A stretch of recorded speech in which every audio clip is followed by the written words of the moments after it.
ఎక్కడదా డబ్బు? నాదా? కాదు. మనోజ్దా? కాదు. కోడళ్ళదా? కాదు. కామాక్షిది కాదంటున్నారు. మరెక్కడిది? నువ్వెవరింట్లో దొంగతనం చేశావు? యాండి, నేను ప్రాణం పోయినా ఆ పని చెయ్యను. నేను కూడా ప్రాణం పోయినా ఆ పని చేయను. మరి నన్నెందుకు దొంగని చేశారు? నీ తమ్ముడు దొంగతనం చేయలేదా? ఎప్పుడు? వాడు బండెత్తుకుపోలేదా? ఆ తప్పు తెలుసుకొని క్షమించమని అడగడానికి వచ్చినప్పుడు వాడి మీద దొంగతనం మోపలేదా? అప్పుడు దొంగతనం చేసింది ఎవరు? హనీమూన్ టికెట్ల కోసం మీ పెద్ద కొడుకు దొంగతనం చేశారు. మరిప్పుడు నన్నెందుకు దొంగ అనాలి? మీ పెద్ద కొడుకే తీసుండొచ్చు కదా.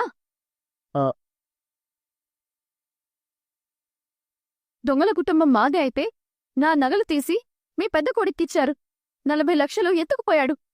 ఇంటి పత్రాలు ఎవరికీ తెలియకుండా తీసుకువెళ్లి తాకట్టు పెట్టారు. ఎవరిని దొంగ అంటున్నారు? ఎవరిది దొంగల కుటుంబం అంటున్నారు? ఏంటి? ఆపండి. ఇంకా నోరు లెగుస్తుందే? నోరు పెద్దది చేస్తే తగ్గుతాననుకుంటున్నారేమో. ఇప్పుడు నాకున్న మంటలో ఎవరినీ లెక్క చేసేదే లేదు.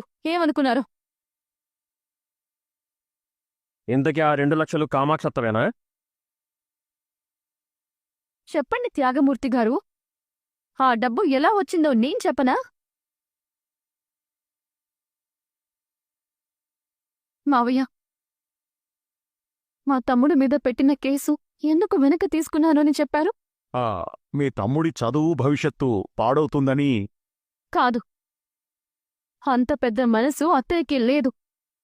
నా పుట్టింటి మీద అంత జాలి, దయ, కరుణ ఏవీ లేవు. ఆ కేసు వాపస్ తీసుకోవడానికి అమ్మ లాయర్ దగ్గర 2 లక్షలు తీసుకుందాం. అవును మావయ్య.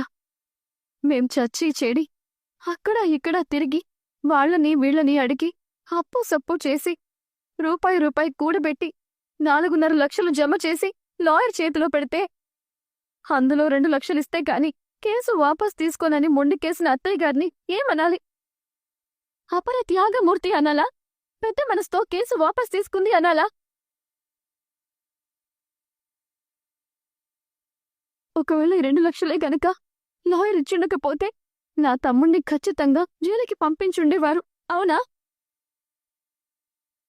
వీడు 40 లక్షలు తీసుకెళ్లినప్పుడు నువ్వు దాచిపెట్టావు గదా. నగలు ఎత్తుకెళ్లి అమ్ముకున్నప్పుడు నువ్వు వెనకేసుకొచ్చావు గదా. దొంగతనం జరగకుండా దొంగ కేసులు పెట్టినందుకు మరి నీ మీద ఎన్ని కేసులు పెట్టాలి? అంతెందుకు, పోయాయంట నా 2 లక్షలు పోయాయని కేసు పెడదాం. అప్పుడు నిజంగానే పోయాయో, నా భార్యని దొంగని చేయడానికే దాచావో బయటపడుతుంది. ఏమా, ఏం మాట్లాడవేంటి? మామూలుగా అయితే అందరినీ దబాయిస్తావు కదా. ఇప్పుడెందుకేం మాట్లాడడం లేదు? అది కాదు రవి.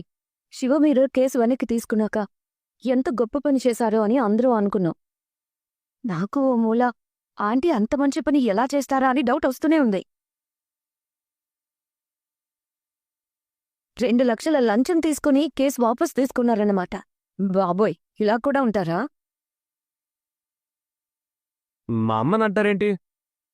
అవి లాయర్ ఇచ్చిన డబ్బులే కావచ్చు, కానీ ఎత్తుకెళ్ళింది ఎవరు? మీరే. ఆ 2 లక్షలు మీరే ఎత్తుకెళ్లారు. ఆ దొంగ బుద్ధి మీకే ఉంది. నేనెళ్ళి ఇప్పుడు కేసు పెడతాను. నా నగలు కూడా ఎత్తుకెళ్లారని ఇంకో కేసు పెడతాను. అవును, పదమీన. ఎలాగో నాన్న 40 లక్షలు ఎత్తుకెళ్లిన కేసు ఉండనే ఉంది. అది కూడా తిరగదోడుతారు. వీడి దొంగ చరిత్ర మొత్తం బయట పెడతారు. మామో, ఆ డబ్బులు మొత్తం రికవర్ అయ్యాయని తెలిస్తే నన్ను నడి బజారులో నిలబెట్టి అమ్ముతాడు వీడు. మనోజ్, ఏదైనా మాట్లాడడానికి మావయ్య ఉన్నారు కదా. నువ్వెందుకు జోక్యం చేసుకుంటావు? నోరు మూసుకో. అవును, ఆ డబ్బు నాకు లాయర్ ఇచ్చిందే.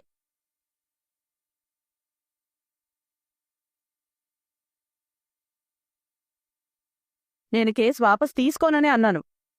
లాయర్ తనంతట తనే వచ్చాడు, బ్రతిమాలాడు. నేను ఒప్పుకోలేదు. 50,000 ఇస్తానన్నాడు. నేను ఒప్పుకోలేదు. 1,00,000 అన్నాడు. నేను దిగి రాలేదు. 2 లక్షలు అన్నాడు. డబ్బొస్తుందంటే ఎవరు కాదంటారు?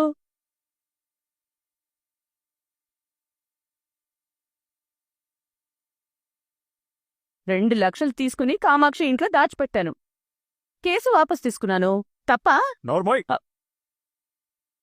డబ్బొస్తుందంటే ఎంత నీచమైన పనైనా చేస్తావా? ఏమండి? ఇంకో 2 లక్షలు ఇస్తానంటారు, ఎవరినైనా చంపమంటారు, చంపేస్తావా?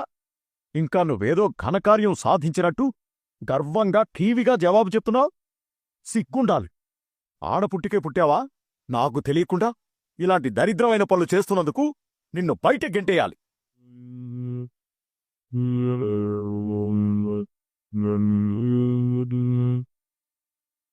ఇప్పుడు నీ వల్ల నాకు 5 లక్షలు లాసు. 4.5 లక్షలు కదరా. ఇంకో 50,000 తర్వాత ఇవ్వాలరా కుయ్య. నాన్నకా సంగతి తెలుసు. కేవలం అమ్మని ఏడిపించడానికి శివ 1,00,000 కొట్టేసి తిరిగిచ్చినా అమ్మ కేసు పెట్టింది. ఆ కేసు వల్ల నాకు 5 లక్షలు లాస్ వచ్చింది. అందులో 2 లక్షలు అమ్మే లంచం తీసుకుంది. కాబట్టి నాకు నా డబ్బు మొత్తం కావాల్సిందే. లేదంటే లాయర్ దగ్గర 2 లక్షలు లంచం తీసుకున్నందుకు నేను ఇంకో కేసు పెడతాను.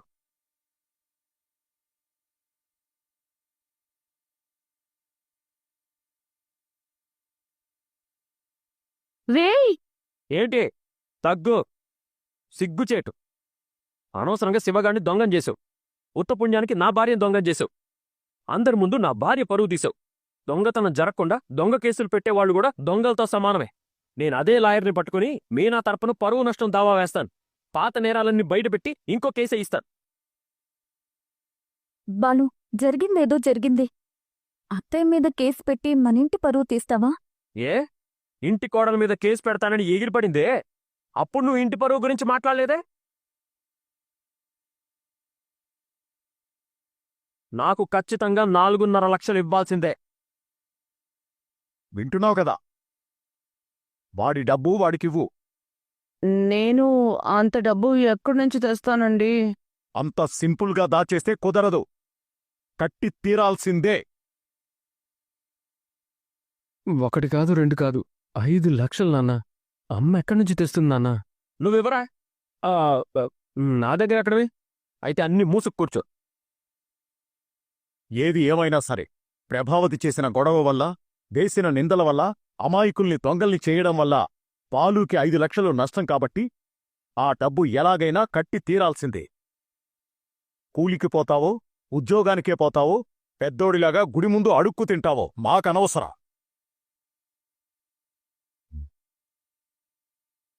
ఇంకొకసారి నా భార్యని దొంగ అన్నావంటే మర్యాదగా ఉండదు. తొందరగా డబ్బు ఏర్పాటు చేయి రమీనా.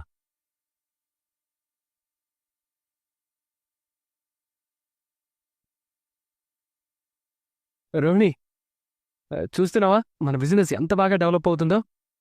నాకెందుకో తొందరలో మనం మిలీనీర్లు అయిపోతాం అనిపిస్తుంది. నాకెందుకో ఆ దినేష్ గాడు గుణగాడు మిలినియర్లు అయిపోయేలా ఉన్నారనిపిస్తుంది. తొందరలో మనం మంచి లొకేషన్ చూసి విల్లా కొనాలి రోహిణి. అగ్గిపెట్టులు అగ్గిపుల్లల్లా ఇంత చిన్న ఇంట్లో సర్దుకుపోవడం నా వల్ల అవ్వట్లేదు. అలాంటి రోజు రావాలని కోరుకున్నాం. అమ్మా,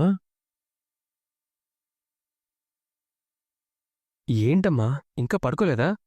అత్తయ్య మొహంలో నీరసం, విసుగు, బాధ ఇవన్నీ కనిపిస్తున్నాయి కదా, మరి పడుకోలేదా అని ఎలా అడుగుతున్నావు మనోజ్? నిజంగానే అన్ని కనిపిస్తున్నాయా నా మొహంలో? అవునత్తయ్య, ఇంకా చెప్పాలంటే చిరాకు, ద్వేషం, కుళ్ళు కూడా కనిపిస్తున్నాయి. అష్టదరిద్రాలన్నీ నా మొహంలోనే ఉన్నాయంటావు. కర్మ నాతో కబడ్డీ ఆడుతుంది. ఏం చేస్తావు? ఏంటి, మీరింకా మీనా విషయం గురించి ఆలోచిస్తున్నారా? ఆలోచించాలి కదమ్మా. వీళ్ల నాన్న మాడిపోయిన ఆ పూల మొహంతో మాడిపోయిన పూలు కుట్టుకునే దానికి మొత్తం డబ్బు తిరిగివ్వమన్నారు గదా. ఎక్కడి నుంచి తీసుకురావాలా అని ఆలోచిస్తున్నాను. అసలు ఆయన ఇవ్వమన్నారని కాదు గాని నేను దానికి అప్పుండడం ఏంటి? నా స్థాయి ఎంత, దాని స్థాయి ఎంత? నేనెవరు, అదెవరు? నువ్వు ప్రభావతి, తను మీనా. చాలేరా. ఒరే మనోజ్, ఈ విషయంలో నువ్వే నాకు ఏదో ఒకటి చెయ్యాలరా. ఆ డబ్బులు కొంచెం సర్దుబాటు చేయరా.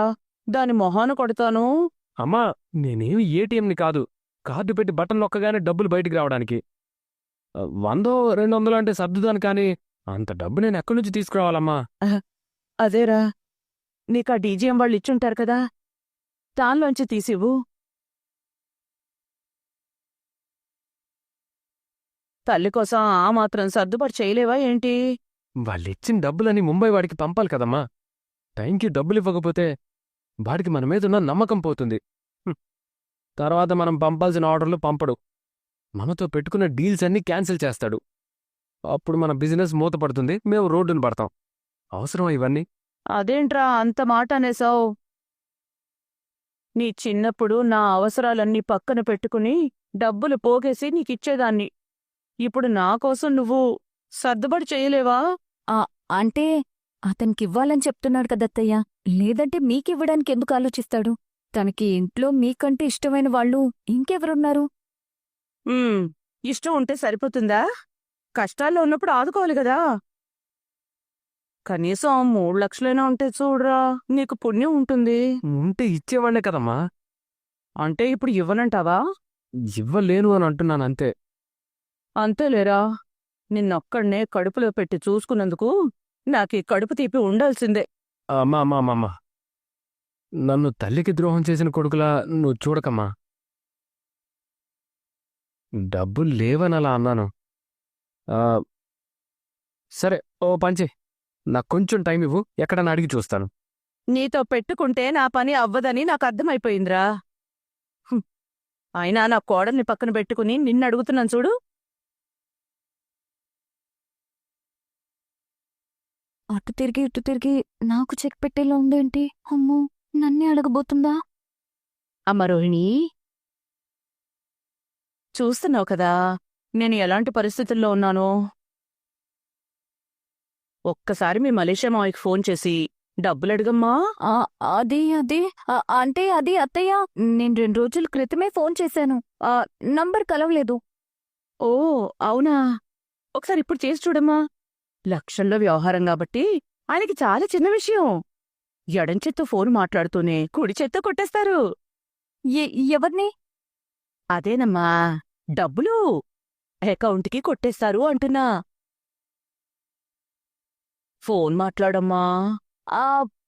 మర్చిపోయాను. జస్ట్ ఇప్పుడే ఫోన్ చేశాను, కలవలేదు. ఆ నంబర్ ఎక్కడో బిజీగా ఉన్నట్టుంది. అంటే ఎక్కడో సిగ్నల్ లేని ప్లేస్లో ఉన్నట్టున్నారు. కాల్ కలిసినప్పుడు ఫోన్ చేసి అడుగుతాను. పంపిస్తే మీకు వెంటనే ఇచ్చేస్తాను. అంతసేపు ఎదురు చూసే సమయం మనకెక్కడుందమ్మా? నేను దానికి డబ్బులు ఇవ్వకపోతే ఆయన నాకు విడాకులిచ్చేలా ఉన్నారు. మనం మలేషియా వెళ్ళిపోదాం. నేను కూడా మీ నాన్నని చూడలేదు కదా, పనిలో పని. అన్నయ్య గారిని కూడా కలిసినట్టుంటుంది, మాట్లాడినట్టు ఉంటుంది. ఒకేసారి 1 కోటో 2 కోట్లో తెచ్చేసుకుందాం.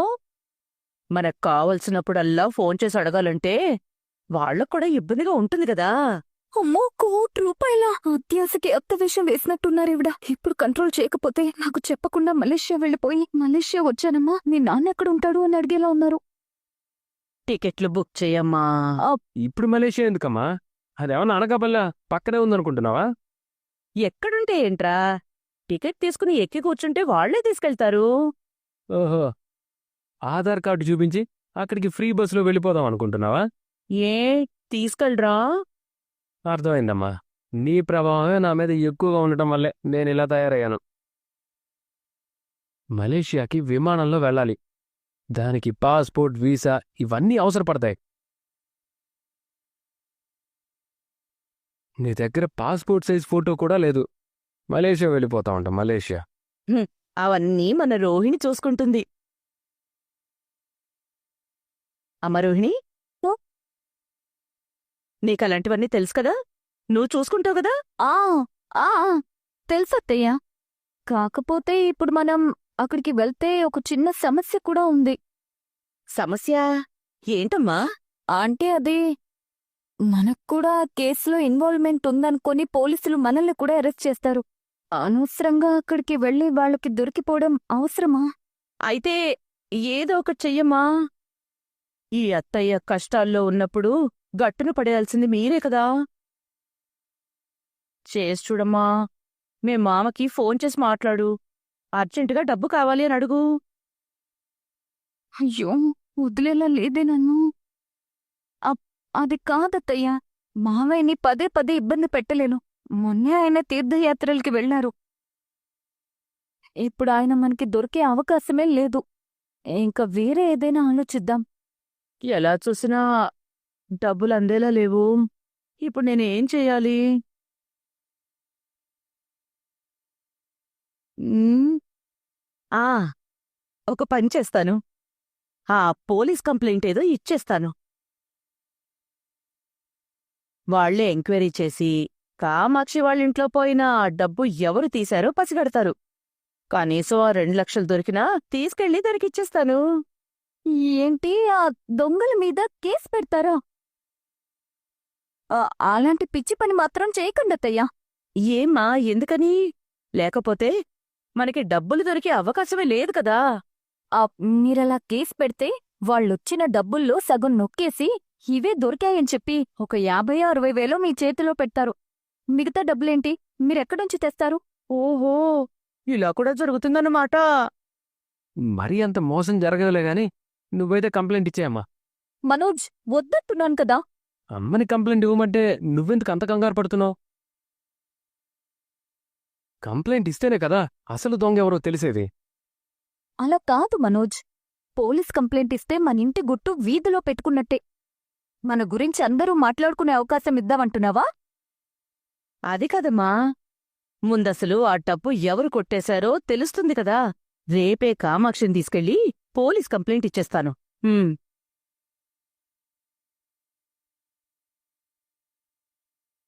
అమ్మో, ఇంక లాభం లేదు. ఈవిడ కేసు పెట్టకముందే ఆ డబ్బు దొరికేలా చెయ్యాలి.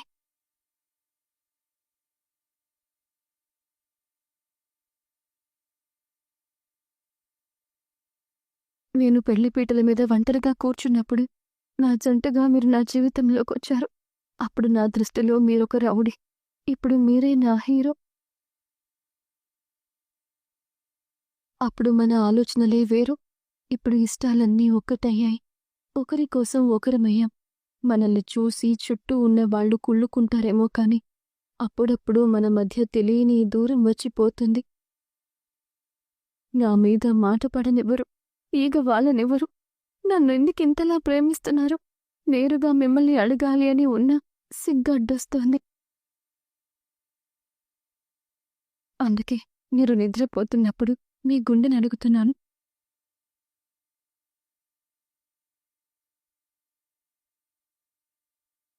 ఇంకా పడుకోలేదా? గుండెల్లోనైనా గుండెల మీదైనా ఆ స్థానం నీదే కదా, ఎంతసేపైనా ఉండొచ్చు. రాణి కోసం రాజు అంతఃపురం కట్టిస్తాడు కదా, అలాగే ప్రతి భర్త తన భార్య కోసం కట్టించే అంతఃపురం ఏంటో తెలుసా? ఏంటి? ఈ చోటే. భార్యకింతకంటే హాయినిచ్చే చోటు ఈ ప్రపంచంలో ఇంకెక్కడా ఉండదు.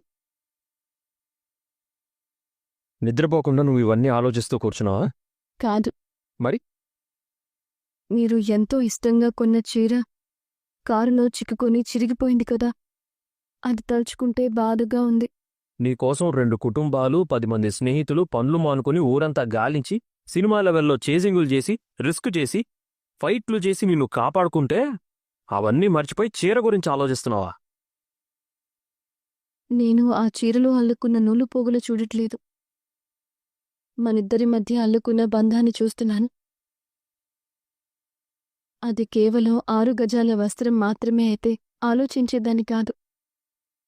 నా 6 ప్రాణమైన మా వారు నా కోసం ప్రత్యేకంగా కొని ప్రేమతో ఇచ్చిన చీర. అది మన ప్రేమకు గుర్తుగా దాచుకోవాలనుకున్న చీర. అందుకే బాధేస్తోంది. భర్తిచ్చే బహుమతిని భార్య ఇంత లోతుగా చూస్తుందా?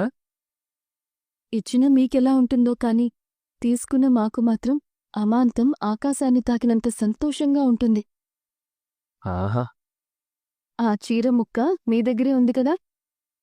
అది నా దగ్గరుందని నీకెలా తెలుసు? నేను కనపడకపోయినప్పుడు మీరు రామాలయం దగ్గర దేవుడి ముందు చేతులు జోడించి దండం పెట్టుకుంటూ ఉన్నారు. పైనుంచి చూశాను, అరిచాను కూడా. కాని మీకు వినిపించలేదు. నువ్వు చూసావా? మీరు నా కోసం ఎంత కంగారు పడుతున్నారో నా కళ్ళారా చూశాను. రాముడు దేవుడెందుకయ్యాడో ఆ క్షణం నాకు అర్థమైంది మీనా. ఒక్క గంట నువ్వు కనిపించకపోతేనే నా చుట్టూ ఉన్న నా ప్రపంచం మొత్తం ఖాళీ అయిపోయింది. నా కాళ్ళు చేతులు ఆడలేదు. గొంతు తడి ఆరిపోయింది. ఒళ్లంతా చోటలొచ్చాయి. అలాంటిది రాముడు ఎన్నో రోజులు ఎన్నో కష్టాలు పడి యుద్ధం చేసి సీతమ్మను తెచ్చుకున్నాడు. అలా ఎవరైనా ప్రేమించగలరా? మీరు ప్రేమిస్తున్నారుగా.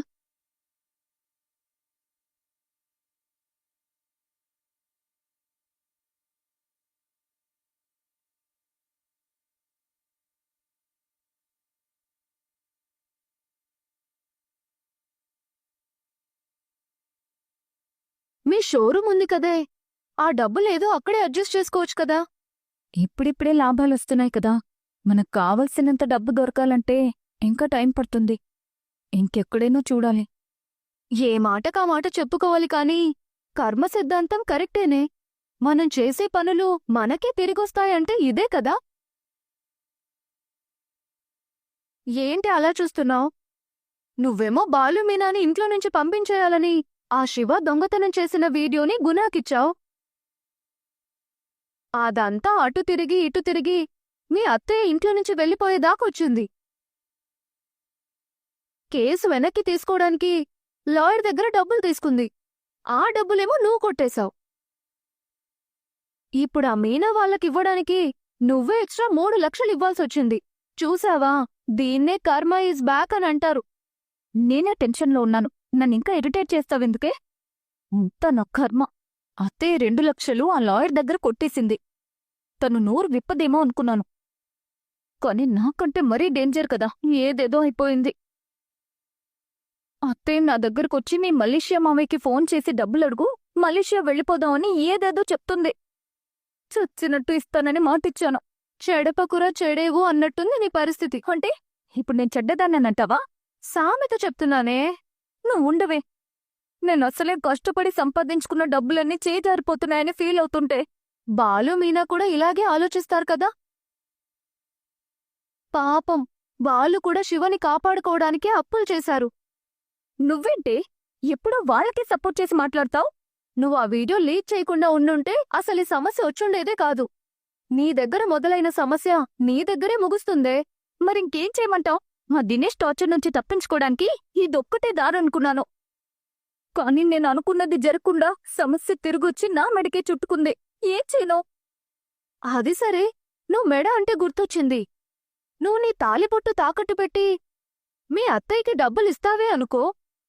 రేపు కామాక్షి ఆంటీ ఇంట్లో డబ్బులు కనిపించకపోతే పోలీస్ కంప్లైంట్ చేస్తే నువ్వే ఏడుస్తావు కదా.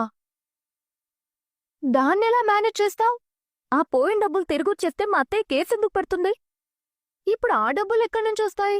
నేనే 2 లక్షలు తీసుకెళ్లి కామాక్షి ఆంటీకిస్తాను.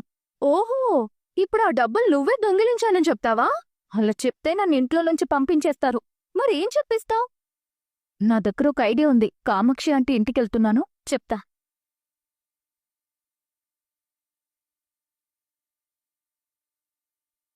ఇక్కడికెందుకు తీసుకొచ్చావే? తాళ్లి తాకట్టు పెట్టాలంటే అదే డిజైన్తో ఒక రోల్ గోల్డ్ డూప్లికేట్ చైన్ చేయించాలి కదా. డూప్లికేట్ చేయిస్తావా? మెళ్ళో పసుపు దారం వేసుకుని తిరిగితే ఇంట్లో డౌట్ వస్తుంది కదా. ఏంటో నీ ప్లాన్స్ నాకస్సలు అర్థం కావు. నీ గొయ్యి నువ్వే తవ్వుకుంటున్నావు. అంటే ఇప్పుడైతే ఇంట్లో రోల్డ్ గోల్డ్ చైన్తో మేనేజ్ చేస్తావు. ఇలా ఎన్నాళ్ళు మేనేజ్ చేస్తావు? ఏదో ఒక రోజు నిజం బయటపడుతుంది కదా. అప్పుడు మళ్ళీ ఇంకొక అబద్ధం చెప్తావా? లేదా ఇంకో కొత్త డ్రామా స్టార్ట్ చేస్తావా? ఇప్పుడెలా బయటపడాలా అని ఆలోచిస్తుంటే భవిష్యత్తు తొక్క తోటకూర అని జోస్యం చెప్తావేంటి? నిజమే కదా. చాలే ఆపు. నువ్వు నీ అపశకునపు మాటలు. ఇప్పుడు నా దృష్టిలో ఫ్యూచరు లేదు, పాస్టు లేదు. ఈ క్షణం మాత్రమే ఉంది. ఈ క్షణం నేనెలా బయటపడాలన్నదే నాకు ముఖ్యం. ఏమో, నాకనిపించింది చెప్తున్నాను. నువ్వు తప్పు మీద తప్పు చేసుకుంటూ వెళ్తున్నావు. అది నీకూడా తెలుసు. వీలైనంత త్వరగా ఈ తప్పులు సరిదిద్దుకోకపోతే తర్వాత చాలా బాధపడతావు. నాకు లెక్చర్స్ అవసరం లేదు. సొల్యూషన్ ఉంటే చెప్పు. పద పోదాం.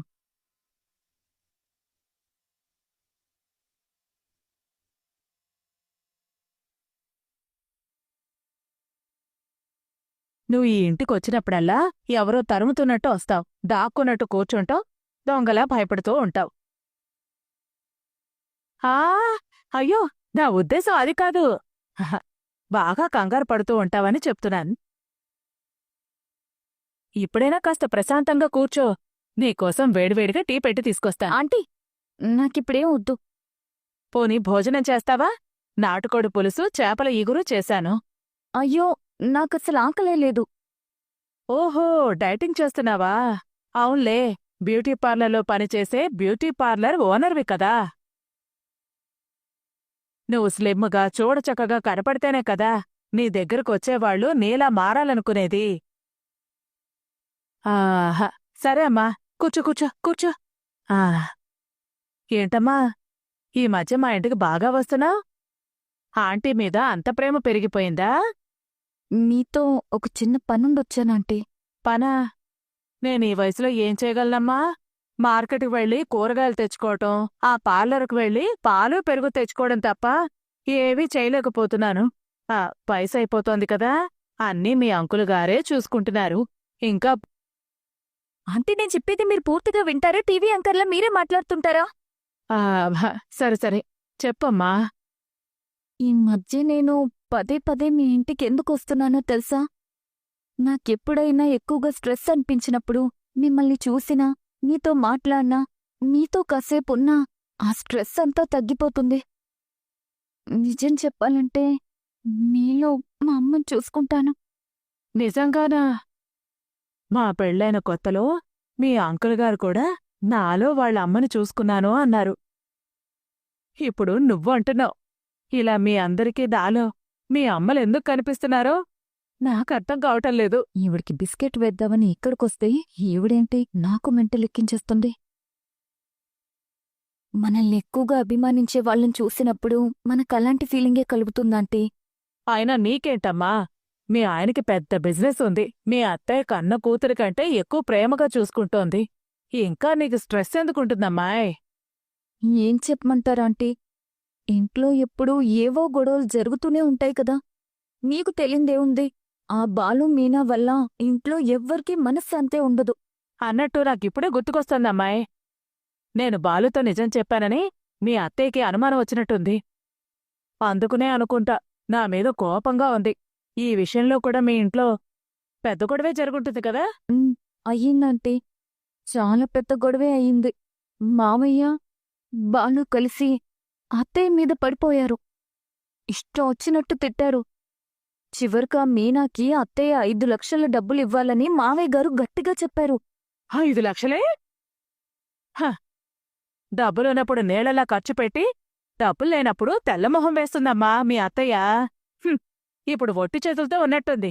5 లక్షలు ఎక్కడ్నుంచి తెస్తుంది? నాకు అదే అర్థం కావట్లేదంటే. పాపం ఎంతైనా అత్తయ్య అమాయకురాలు. అవును అవును, నోట్లో వేలు పెట్టినా కొరకలేదు.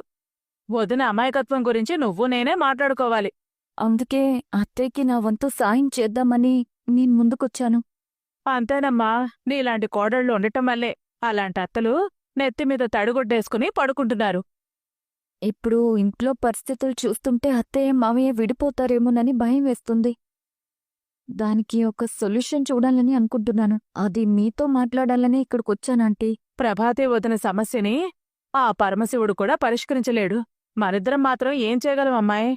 నా దగ్గర ఒక సొల్యూషన్ ఉందాంటీ. ఏంటది?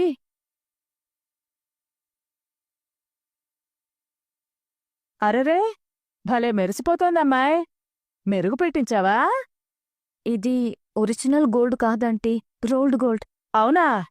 మరి మనోజ్ నీకు తాళిబొట్టు కొనిచ్చాడు కదమ్మాయ్, దాన్నేం చేశావ్? ఆ తాళి తాకట్టు పెట్టానంటీ. తాకట్టు పెట్టావా? ఎందుకమ్మా తాకట్టు పెట్టావ్?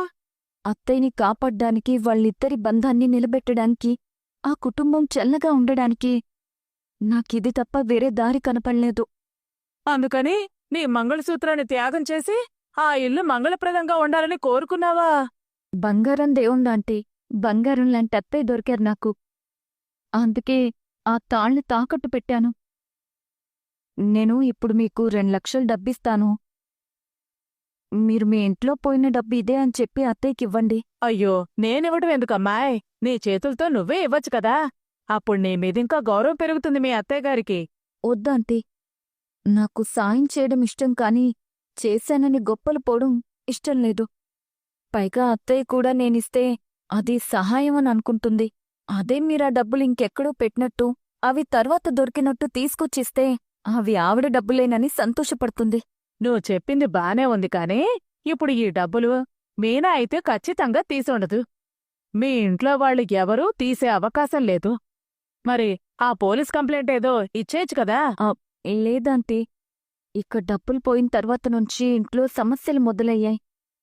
పాపం మీనా మీద కూడా నిందలు పడ్డాయి. మీరు చెప్పిన మాటే నేను నమ్ముతున్నాను. మీనా ఖచ్చితంగా ఆ డబ్బులు కొట్టేసుండదు. పోలీసులతో పెట్టుకొని లేనిపోని సమస్యలు కొని తెచ్చుకోకుండా ఈ డబ్బులే ఆ పోయిన డబ్బులుగా చెప్పి మీరత్తయ్యకిచ్చేస్తే మీనా మీదున్న నింద పోతుంది. అత్తయ్య మనసు కాస్త కుదుట పడుతుంది. సభాష్ రోహిణి, ఇప్పుడు నీ మీద మరింత గౌరవం పెరిగింది. ఇలాంటి కోడళ్లే కావాలి ఏ అత్తకైనా. నువ్వు కోడలుగా దొరకటం మా వదిన చేసుకున్న అదృష్టం తెలుసా? నాకన్నిటికంటే నా ఫ్యామిలీ ముఖ్యం ఆంటీ.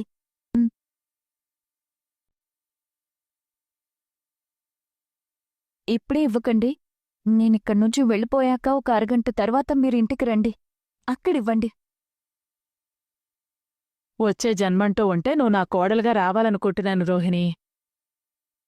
సరే ఆంటీ.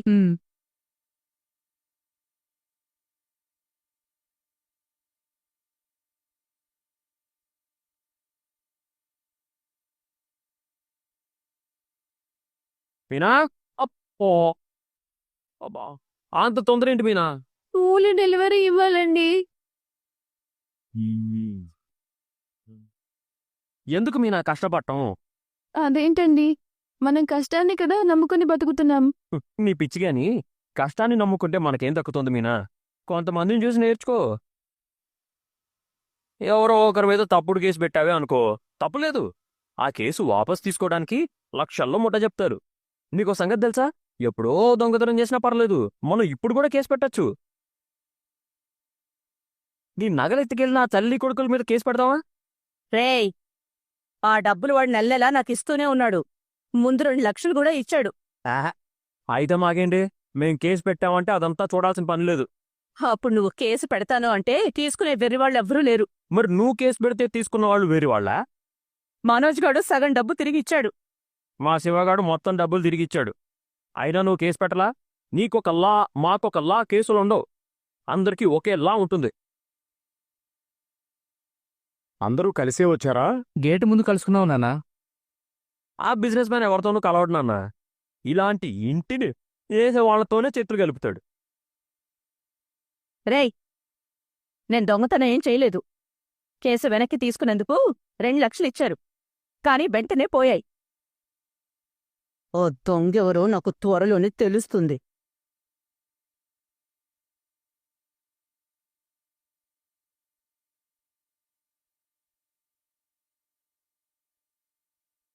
ఏంటి అందరూ అలా చూస్తున్నారు? దొంగ ఎవరో తెలుస్తుందంటే నువ్వొచ్చావేంటత్తా?